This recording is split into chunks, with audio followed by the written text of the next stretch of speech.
I never thought I'd see the day that you my old girl. Now I'm stuck here hollering at old girl. Got one, got two, three, four girls. Shotgun in a drop, made a right. Hut one, hut two. Told them take a hike, then it's on to the next, on to the next one. Hard to move on when you always regret one. I wonder sometimes, I wonder if I was wrong. Trying to do right by you got me here. Now all I am is alone. 'Cause I knows this and that don't compare. Oh, no. And at best, all they do is distract me. But now, deep down, when I face it, all I want is you. All I want is you. Now, all I want is you now. Now that you're gone, being your friend is killing me softly. Your voice wonder where I went from. It was my fault. Just giving our guests a few minutes to come on and join the live. Just give them a few minutes.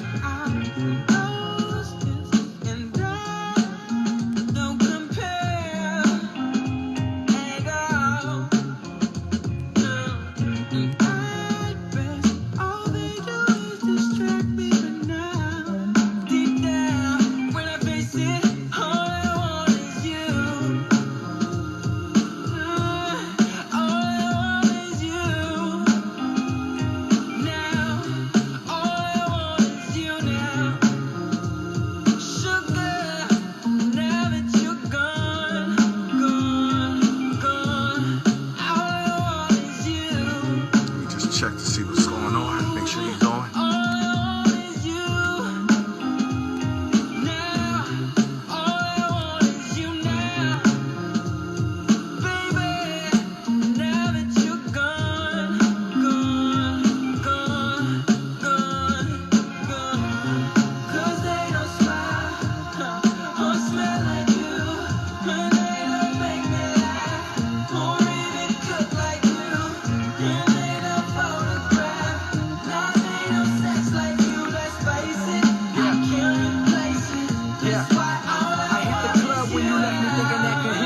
Trying to celebrate my Independence Day. Will Smith, baby girl, who I'm kidding, still sick. Real ish on my new seem to get old real quick. Hey, could it be? Yeah, I'm still waiting for him. Give him a few more minutes. Is it a sign from the Lord that I shouldn't be lost in the playaway? So they get hold of me, got me on layaway. Girl, you got a hold on me. I say I'm wrong, you say come again. Damn, said I was wrong, look, don't rub it in. I got a lot on my mind, got a flock full of dimes, like a line full of how they coming in. Just saying, don't wanna have me, then somebody will. I'm playing, weight on my chest like a body bill. I'm praying, you ain't content with trying to do your thing. And come back, baby, boomerang, rank.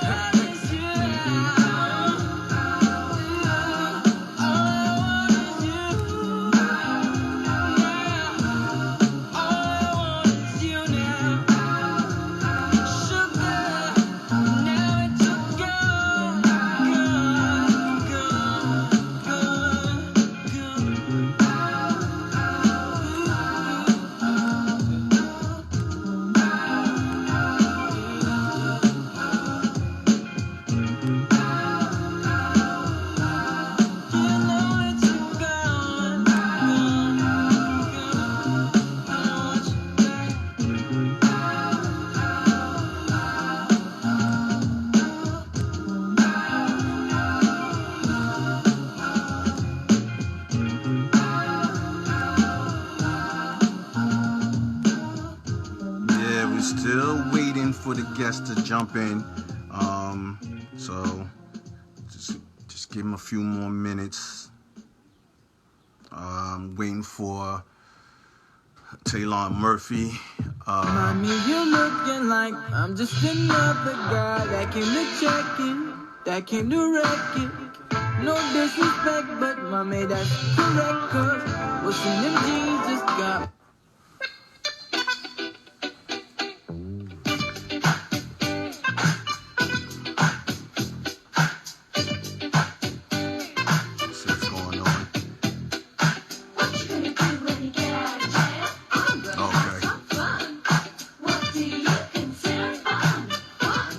spoke to him like 5 minutes ago, so I don't know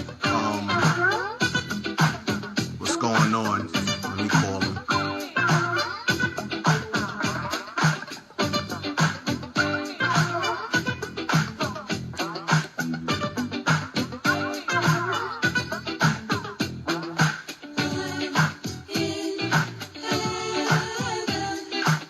I'm at New York Cup basketball.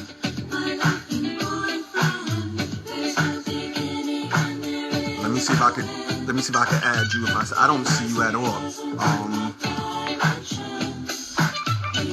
Do you see my the logo? Don't spell out New York. Put NY. NY Cup. Give me 1 second.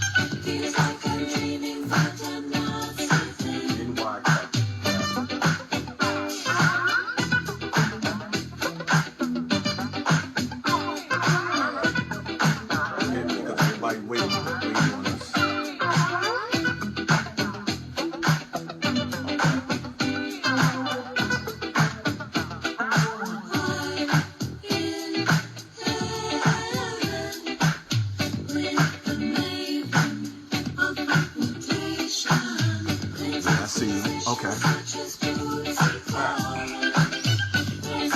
All right.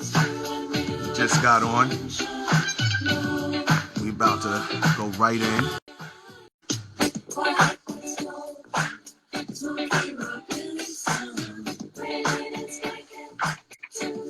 I'm scared we wasn't gonna get you, man. Nah, you got me, bro. I wasn't gonna let you down on this one, and I wasn't gonna let the people down, you know. Now, what's going on? Man, life is good, man. I mean, in the midst of the COVID, my family's been pretty well.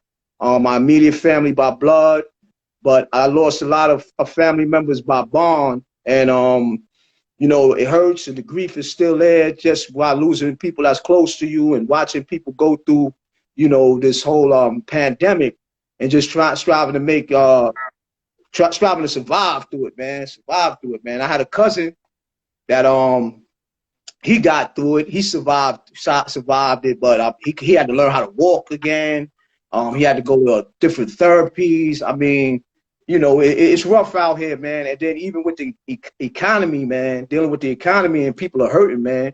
You know, as far as trying to get money and striving, you know, just to make ends meet, man. It's been a rough one, man. It's been very challenging. I appreciate you taking the time to come on. Let me take the minute. I'm Coach Mo. I know you know, but from New York Cup basketball, I've been at Gauchos, been at Exodus, I've been at a few programs. Go ahead and introduce yourself, and then, you know, let's talk a little bit.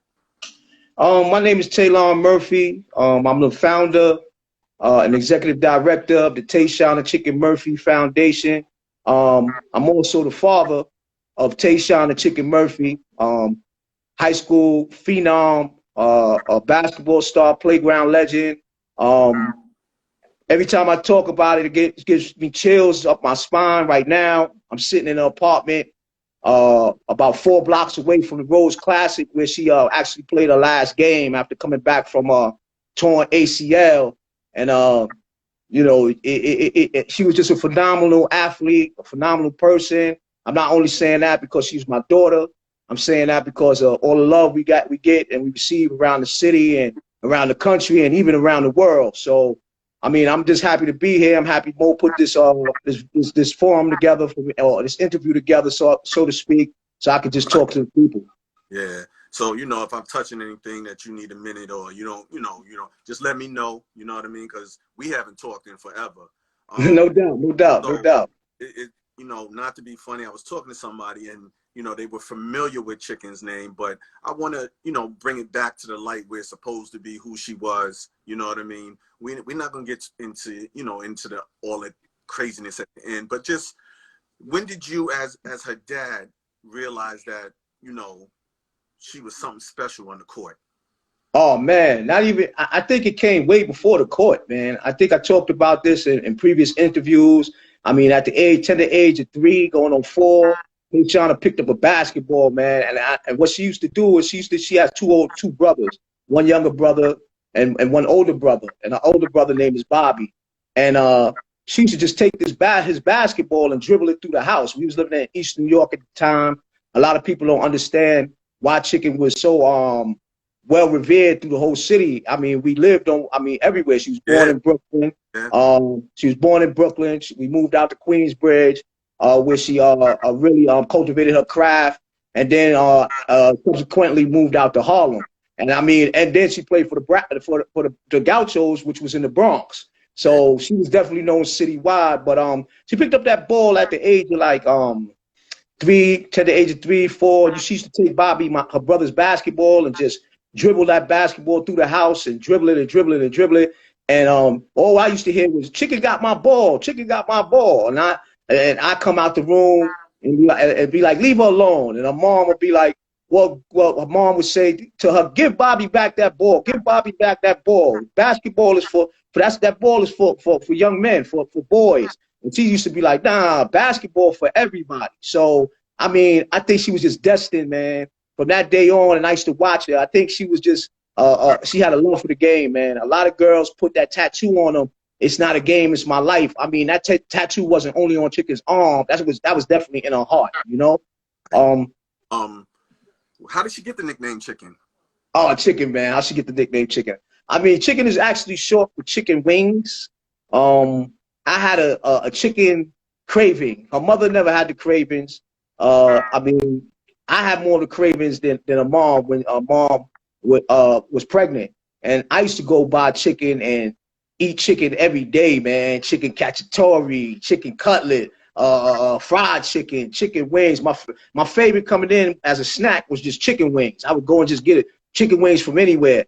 And her mother used to call me Frank Perdue, because she's like, "Oh, you always eating chicken. You bald head. You look like Frank Perdue, always eating that chicken." And I know a lot of our viewers don't know who Frank Perdue is. Who don't know who Frank Perdue is, Frank Perdue was the Chicken Man. So when Chicken was born, you know, May 4th, you know, 1993, she came out looking like a wet duck. And we laughed because, you know, we laughed, and she said, her mother said to me, "See, that's from you eating all that chicken." I said, "Well, we can't call her duck." Right. Well, so let's call her Chicken Wing. You know what I mean? So, you know, that name kind of stuck with her.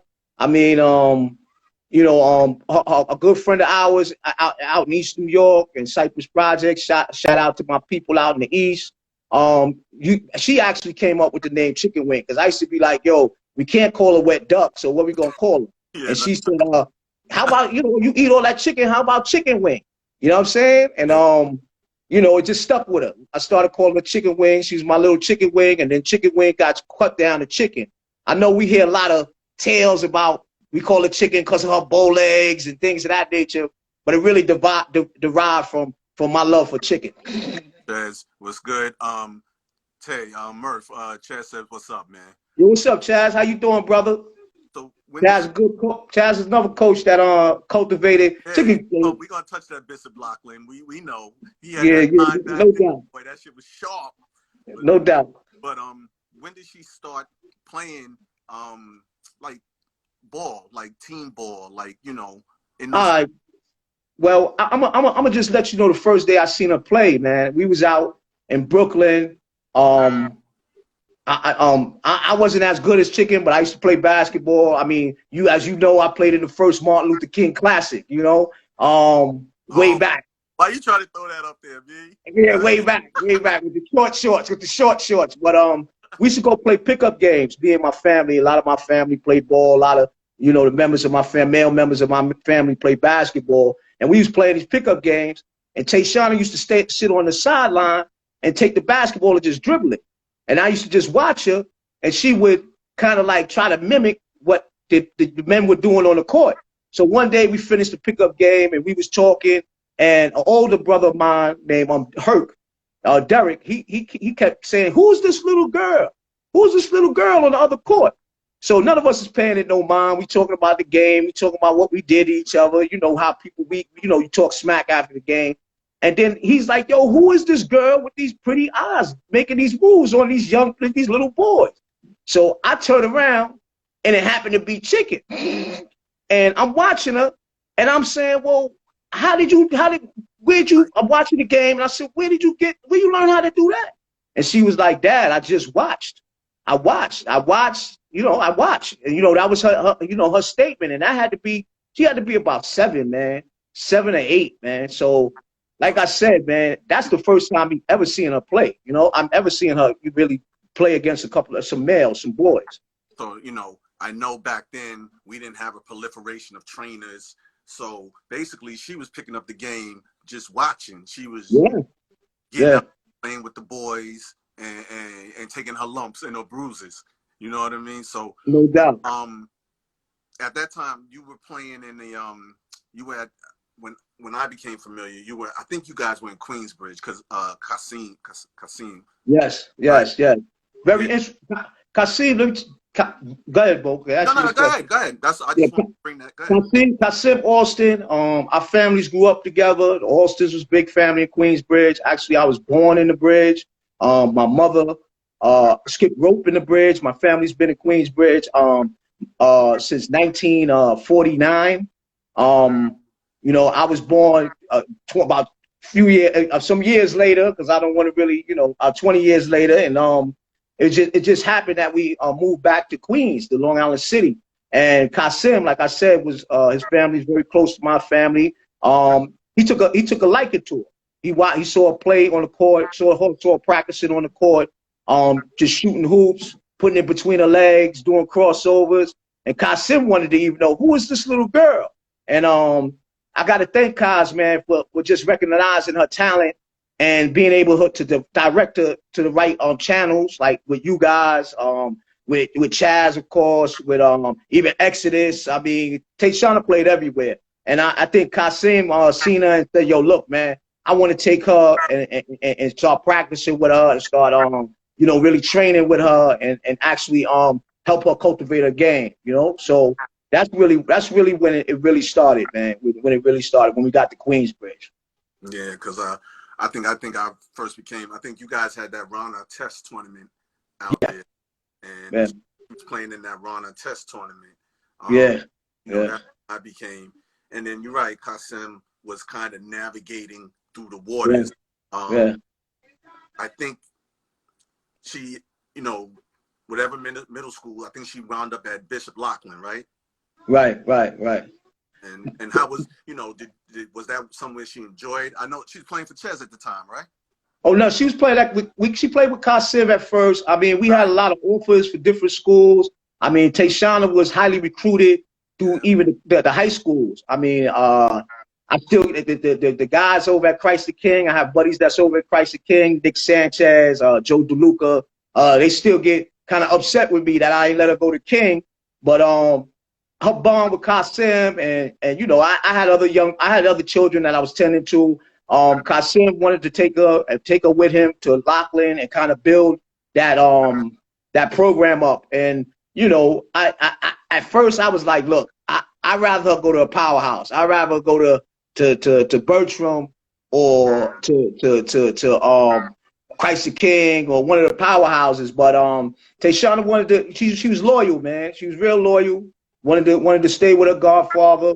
And they went to Loughlin. She could have played varsity that first year, but he held it. He said, "Let me hold her back and let her play JV." And because he was the JV coach. And man, I mean, they had a phenomenal run, man. They had a phenomenal run. I believe that they would have went undefeated that year, but that she was a freshman. And what happened was, why they didn't go undefeated, is that she caught an asthma attack and couldn't play in one of the last games of the season. And that's one thing people don't really know about Tayshaun, man. Nah, about to say, as long as No, but people don't even really know, man. She had chronic asthma, man. Wow. So she would get on the court, put it all out there on the court, and then I'd be arguing with her mother in the hospital because she'd be on an incubator, right. You know what I'm saying, for the next 3 days. And a lot of coaches didn't know that. A lot of coaches did. We kept that kind of like really under wraps. She didn't really want a lot of people to know that. She was just like, let me deal with this, Dad, the way I need to deal with it, because this is my love and this is my passion. What's up, Coach Anwar? What's up, Anwar, man? Good dude. I can tell you a story about Anwar too. Chicken was mad at you, Anwar. She was mad. She was mad at you at the Rucker, Anwar. But you know she loved you, man. Cause Tayshaun happened to be playing on Anwar's unlimited team at the Rucker. And I remember the day vividly. Anwar was trying to tell her, like, look, you know, I got you on the unlimited team. You know, I'm vetting you. You know, I'm trying to bring you up. These girls are playing overseas, playing, you know, they playing pro ball, some of these girls. You know, Chicken Cake, it was one of the girls I had gotten in foul trouble and I think fouled out, man. And Anwar was like, looked down the bench and Chicken looking at him like, what you doing? What's going on? Chicken, he said, go ahead, get in the game, Chicken. I remember Chicken, yeah, Anwar just said she won the game for us in overtime. Chicken stole the ball. First, as soon as she got into the game, stole the ball, went to the hoop, boom, got fouled. Hit 2 free throws. I mean, she took over that whole game, man, sent the game in overtime, man, and won. I believe she sent the game in overtime, Anwar, and won that game for them in overtime. Then she told me afterwards, I ain't never playing for Anwar no more. I said, no, you can't do that. He's just trying to bet you, man. He's just trying to bet you, man. But that was like, that was in the Rucker, man. And like I said, man, people knew her, man, from Orchard Beach to the Rucker to the Rose Classic. I mean, I can even tell you a time then, you know, I get hyped when I tell these Chicken stories, man, because a lot of people don't really understand or really don't understand the gift she had. I remember I got her to her first traveling season. I don't know if you was with the Gauchos then. It was her first AAU trip. I got her I got to her house late to pick her up, to bring her to the airport. Earl Elliott, you know, Coach Earl. Earl said, look, man, she got to come to New Orleans. They was playing in the Battle of the Bayous. She got to come to New Orleans. So I said, all right. I said, so what are we going to do? He said, I'm going to leave a standby ticket for her. Put her on the plane. I never heard the story until after her death. I talked to Coach Will. Will told me that Chicken got on the plane. She must have changed into her uniform on the plane. Got off the plane. You guys had a car waiting for her. Drove her to the Battle of the Bayous. Y'all was down about 10. Came into the game at halftime and did her thing and ended up during the second half, she ended up scoring 20 points and you guys won the game. So, I mean, I was there, but I think that's when she was playing with Janice and Rocky and them, right? Yeah, exactly. And she got there late. They had fun.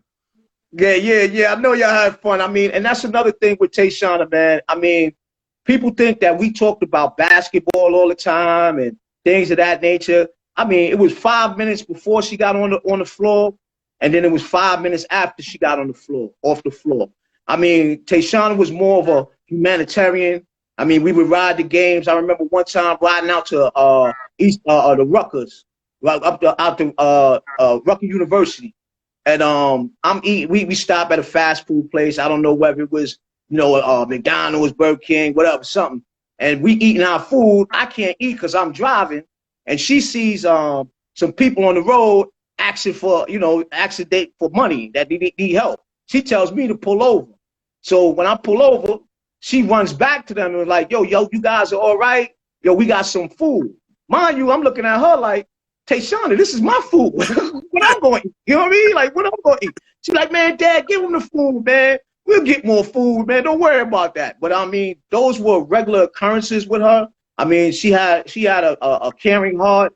I mean, don't get me wrong. She had another side to her, too, like we all do. If you get on that bad side or, you know, you take advantage or take that kindness for weakness. But, I mean, overall, man, she was about helping people and trying to look for the best in people. I mean, I even could tell you about a game when they was playing against Christ the King, and they were getting blown out. This was in her sophomore year. And I was like, yo, just go ahead, man. Do your thing, man. I was pretty much telling her to chuck. She stopped in the middle of the floor, looked at me and said, Dad, man, I have a team. You know what I mean? If I can't make them better or if they don't get better, we're not going to win. And I had to look at that, and the people in the gym looked at that, and I had to really be proud of just her being able to stop in the middle of the court and say, look, we got a team. You stop yelling. Let me do my thing. And yo, I had to give her that, man. I had to give her that, you know? So, She definitely had a good heart, man, and she was funny. She was funny. You know, Extremely funny. You know her, you know what I mean? And you had to be around her to understand that that's what type of person was. Because if you just played against her, you would think, you know, she had a bad attitude and she was a problem. Because when she was on the court, it was work. She was about her business. You understand what I'm saying? Definitely. No hand slapping. No, you're gonna get this 30 piece, and then maybe she might pound you, but she was gonna go back to her group. You understand what I'm saying? Definitely. Who was the first organization she started playing AAU with? I believe the first organization was you guys, the Gauchos, man. I mean, we continue to have Gaucho love. I mean, that's why I grow my orange today. Put my orange on today.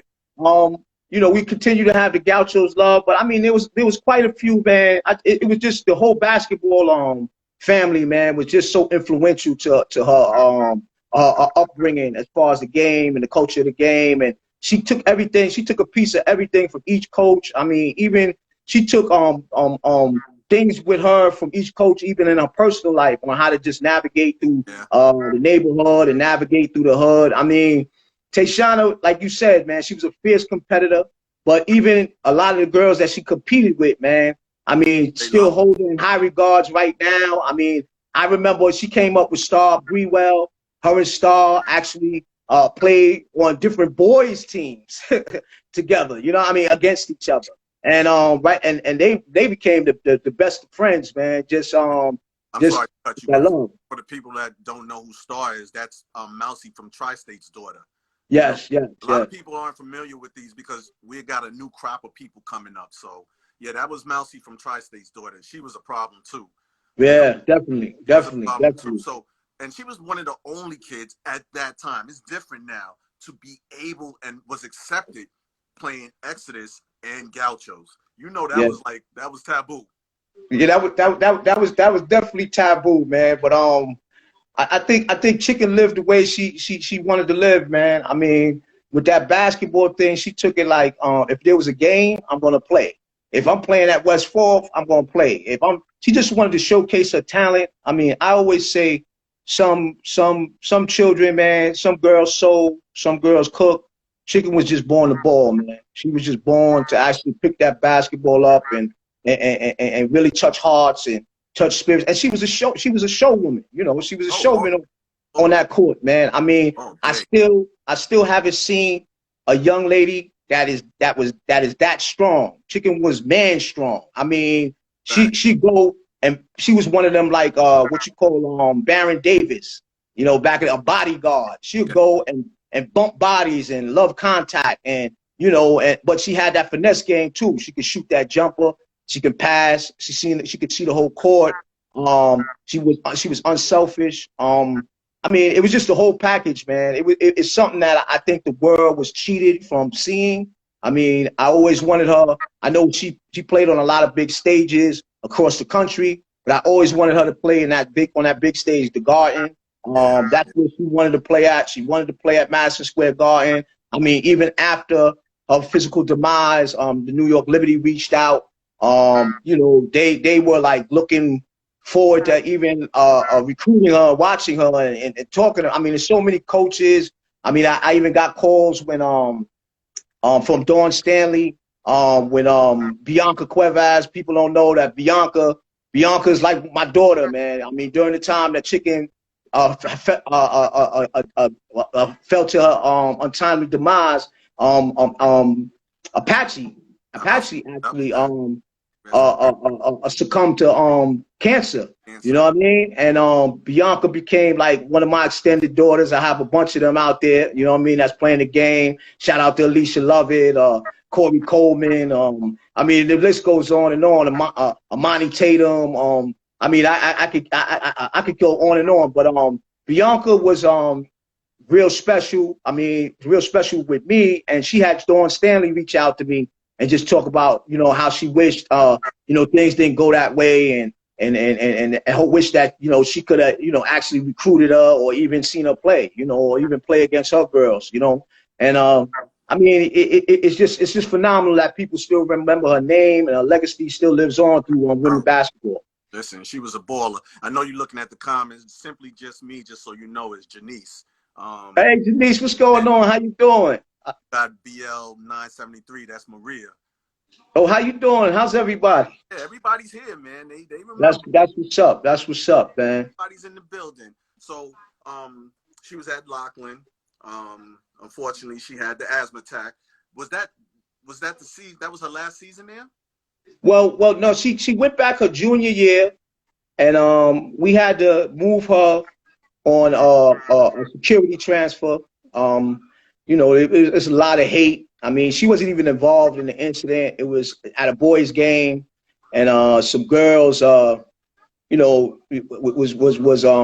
messing with her, and she got into an altercation, and her mother felt that it was best that we get her out of Brooklyn and move her on a security transfer, and then she went to St. Michael's, but subsequently, St. Michael's ended up getting defunded and ended up closing down, and then we were just looking for a basketball home for her, and that's when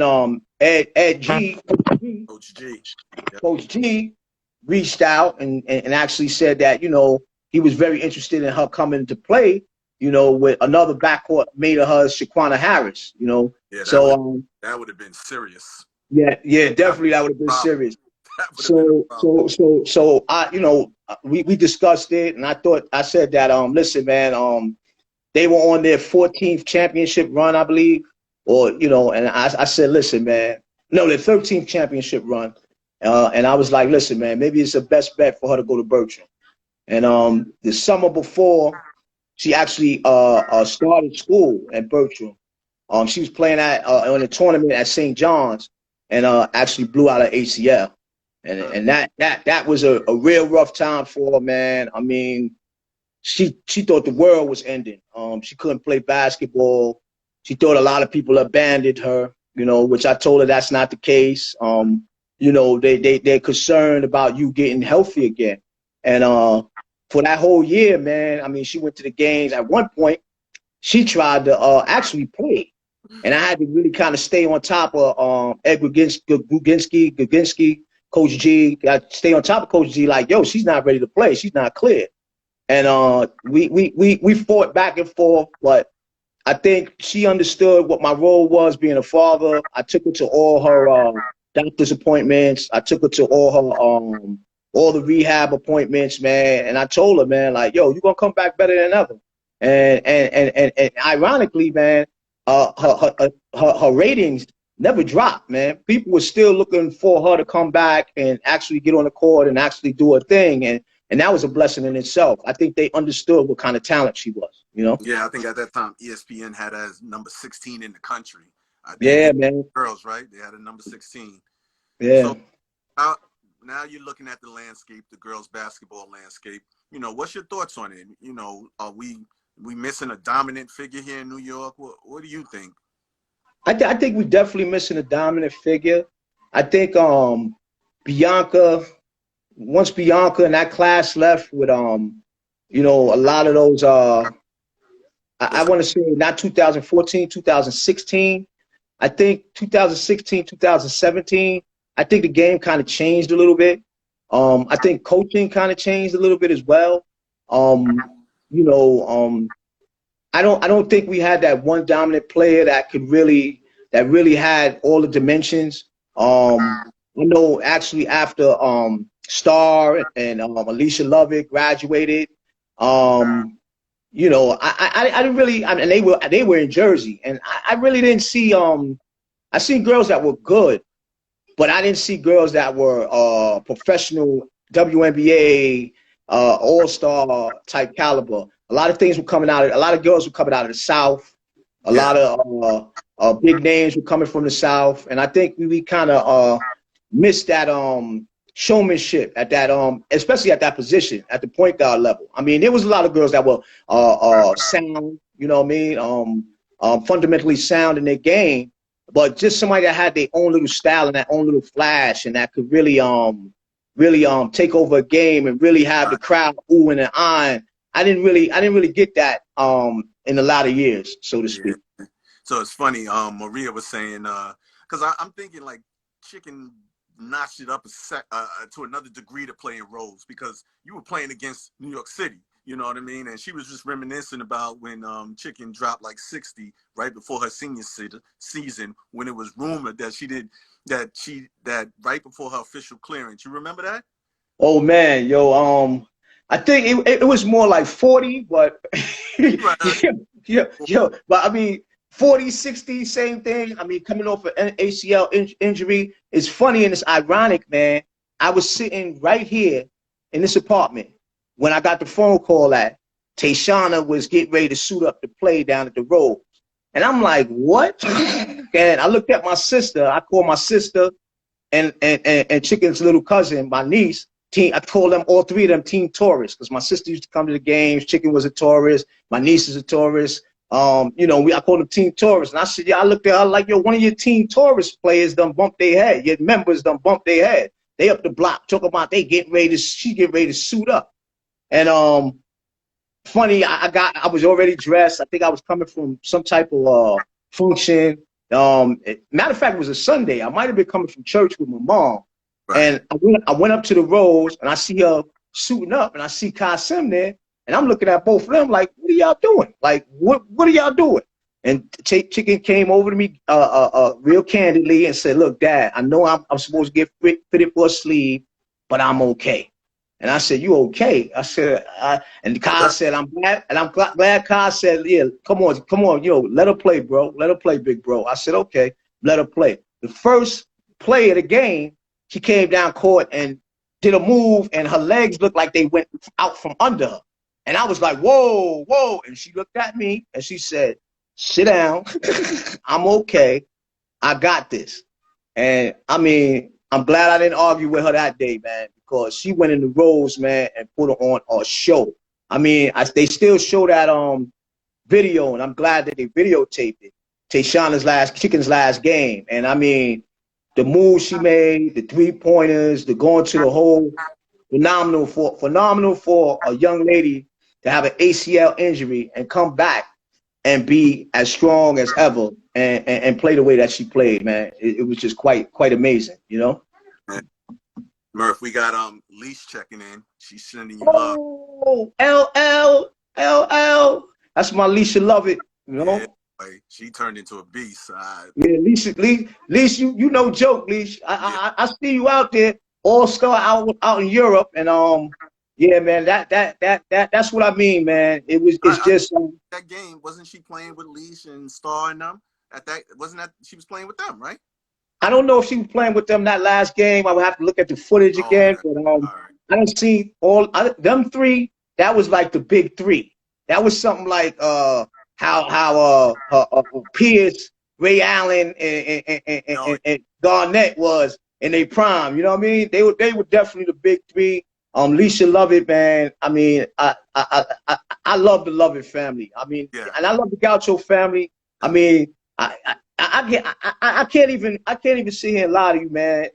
Women's basketball been so good to us, man. Even before in her cultivation, and even after, man. And just the girls, and these ladies now, they're not even girls, they're women, actually just taking her legacy, man, and just taking it to another level, man, and telling people all over the country, all over the world about, you know, their friend and their fallen comrade, and really representing her life and her name, and doing what they do in their own unique way. And man, I got to tell all of y'all, man, I love y'all, man. I definitely love y'all.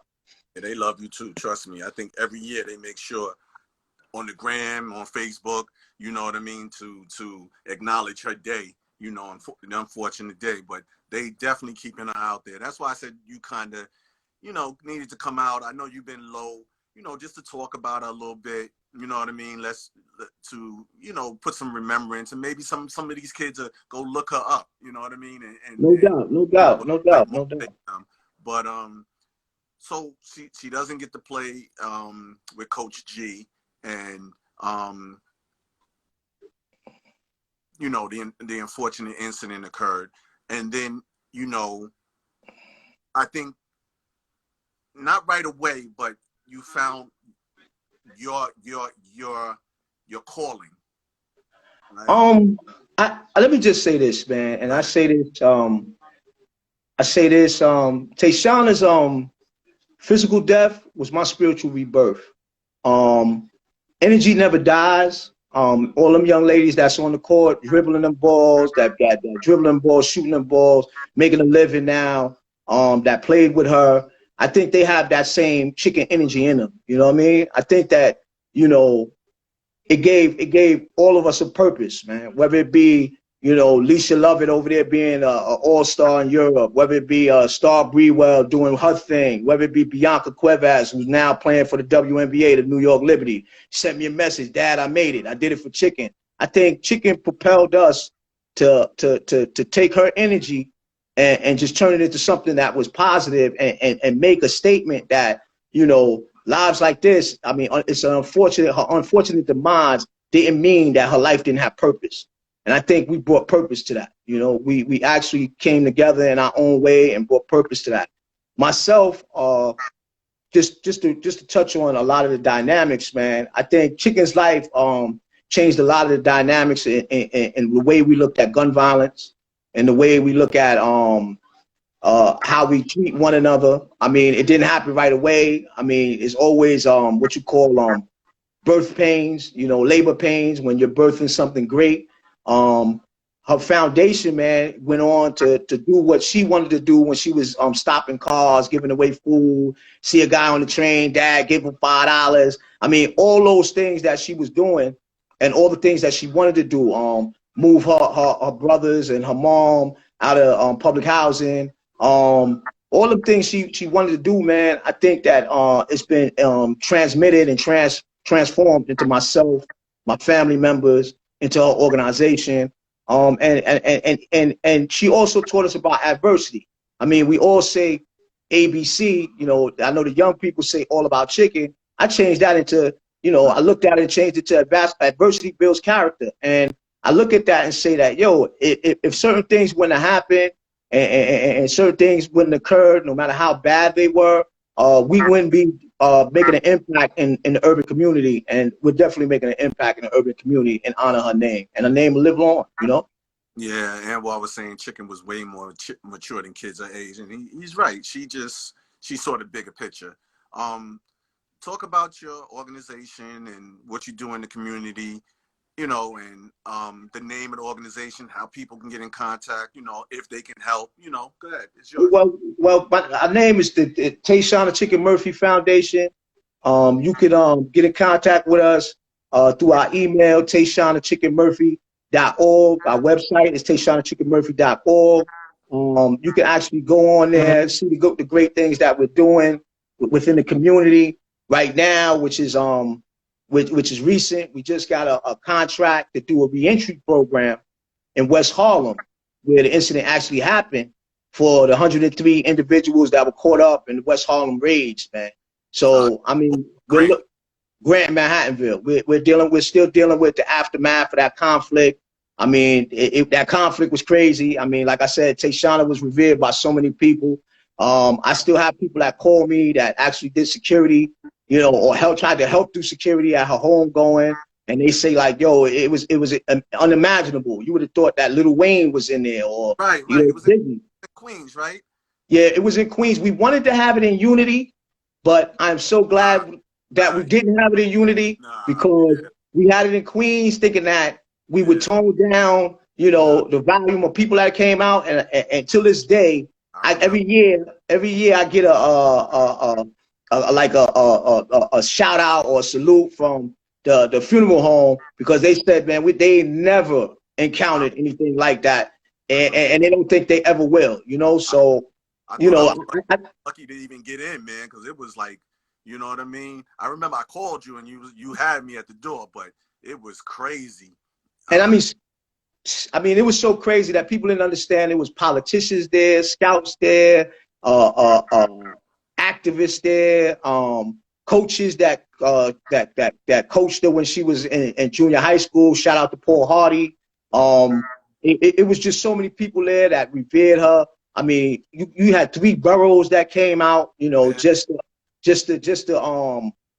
see her and say goodbye, and you know, and as unfortunate that it is, and it was at that time, man. Tayshaun brought people together, man. And she actually helped people see that yo, man, it's cool to love one another, man. It's cool to pick your partner up or empower one another. And I mean, that's the type of person she was. So our foundation is built on that. We're built on helping young people helping young people not go down the road that she went down. I mean, not go down the road that the young people went down that actually did the heinous act. And you know, we're trying to install some values in the children and being an extended family on the grassroots level just to a lot of wayward individuals, you know. Okay. So, you know, have you found forgiveness? I mean, I know that's crazy. Oh man, I mean, somebody asked me this question the other day. Actually, I was interviewed by the New York Times the other day. I don't know how I became so astute and just social issues and all that. But I was interviewed by the New York Times and they asked me the same question. And I said, wholeheartedly, I gotta say that I can't. I don't forgive, man. I don't forgive them for taking away a jewel like that. But yet, I've learned to understand them. And the lady from the Times is like, "What do you mean by that? You learned to understand them?" I said, "I learned to understand how critical thinking, how conflict resolution, how just your extended family." How the lack of social programs, social poverty plays a big role in the development of a community. I understand how these young people were fed the wrong foods, food for their mind, food for their spirit, food for their soul. I've been an individual that's been in precarious situations growing up. I grew up in the 80s during the crack era, so I understand making bad choices, looking at things that might glitter that are not gold. And I understand that a lot of young men don't understand, man, that they have purpose, man. You know what I mean? They don't see no hope. They don't see no future. They don't see no value in themselves. So if they don't see no value in themselves, how can they see value in anyone else, you know? And self-hate and self-oppression, as well as systemic oppression. I mean, it's the same thing. It's oppression. And you have to have brave people, man, that's going to step up and kind of go against the grain and say like, yo, okay, I may not wholeheartedly forgive. However, just to have an understanding of why these circumstances happen, I mean, it gives you a heads up on how can you prevent them. And I think that's where I'm at. You know, I'm comfortable where I'm at.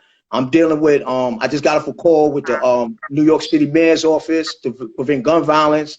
Yesterday, I was on a call with Manhattan Borough President Gail Brewer, and I think people are starting to understand that this thing touched me organically. I understand the system from different diverse direction. Murph, give me. I want you to be able to go on to what you're saying without me distracting you. So let me save this. Let me jump out right now, save this, and then come right back. All right. Okay. Yeah, I'm good. All right, cool. Do it.